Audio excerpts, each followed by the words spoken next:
कैसे मिला इस फेमस अभिनेत्री को अपना कर्मा। सुपरस्टार पति को धोखा देकर रचाई थी दूसरी शादी। बड़ी बड़ी आंखों और खूबसूरती की मिसाल थी यह अदाकारा।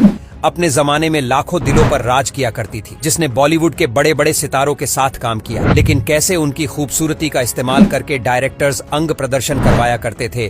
क्यों यह अभिनेत्री फिल्मों के लिए कम, विवादों के लिए ज्यादा चर्चा में रही। कैसे मशहूर सिंगर पति को धोखा देकर दूसरी शादी रचाई और दूसरे पति से मिला। इन्हें इनका कर्मा। क्यों इन्होंने जिंदगी से तंग आकर खुद को खत्म करने का फैसला कर लिया था, और क्या मजबूरी थी कि इन्हें धोखेबाज पति के साथ रहना पड़ा। आज जानेंगे कौन थी वह खूबसूरत और बदनसीब अभिनेत्री। दोस्तों, हम आज बात करने जा रहे हैं एक ऐसी अभिनेत्री के बारे में जिन्हें सीरियस अभिनेत्री के तौर पर कम लटके झटके दिखाने वाली हीरोइन के तौर पर ज्यादा पहचाना जाता था। जी हाँ, हम बात कर रहे हैं खूबसूरत अभिनेत्री योगिता बाली की। 60 और 70 के दशक में इन्होंने कई फिल्मों में काम किया। योगिता बाली को बॉलीवुड के सुपरस्टार अमिताभ बच्चन, विनोद मेहरा, मिथुन, राजेश खन्ना, धर्मेंद्र आदि के साथ फिल्मों में देखा गया है। लेकिन योगिता अपनी फिल्मों के लिए कम, निजी जिंदगी में पनपे विवादों के लिए ज्यादा चर्चा में रहती थी। 1971 में उन्होंने परवाना फिल्म से अपने करियर की शुरुआत की थी,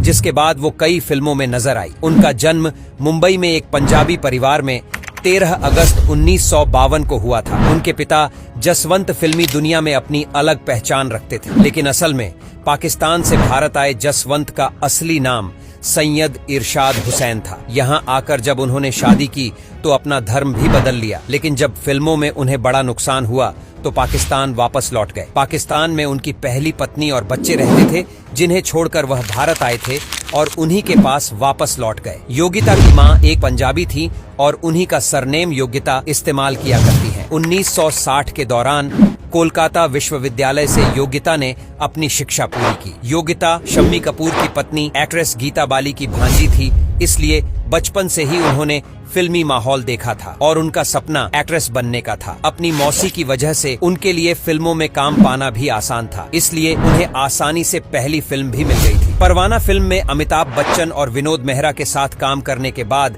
योगिता की आगे की राह आसान हो गई। इसके बाद योगिता ने अजनबी, अपराधी, कुंवारा बाप, महबूबा और जानी दुश्मन जैसी फिल्मों में भी काम किया। योगिता बाली को शुरुआती दौर में उन फिल्मों में ज्यादा देखा गया है जिन्हें प्रथम श्रेणी की अभिनेत्रियों ने रिजेक्ट कर दिया था। उनकी पहचान ऐसी बन गई थी कि ज्यादातर डायरेक्टर्स उनसे अंग प्रदर्शन करवाने के लिए ही उन्हें फिल्मों में लेते थे, जिससे उनकी फिल्मों को थोड़ी पब्लिसिटी मिल सके। इसके अलावा योगिता बाली ने मैं समझौता, झील के उस पार, धमकी, नागिन, चाचा, भतीजा फिल्मों में भी काम किया। हालांकि यह भी सच है कि बहुत अच्छी फिल्मों में काम करने के बाद भी योगिता अपनी खुद की एक पहचान नहीं बना पाई, जो अपने दौर की रेखा, जीनत अमान, हेमा मालिनी या रीना रॉय जैसी अभिनेत्री को टक्कर दे पाती। करियर के शुरुआती दौर में निदेशकों ने योगिता को बोल्ड और सेक्स सिंबल के तौर पर पेश किया था और यही उनकी पहचान बन गई, जो उनके लिए बहुत गलत साबित कर आ जाती है। लेकिन उन्होंने कभी भी दोबारा अपना करियर शुरू करने की कोशिश नहीं की और आज भी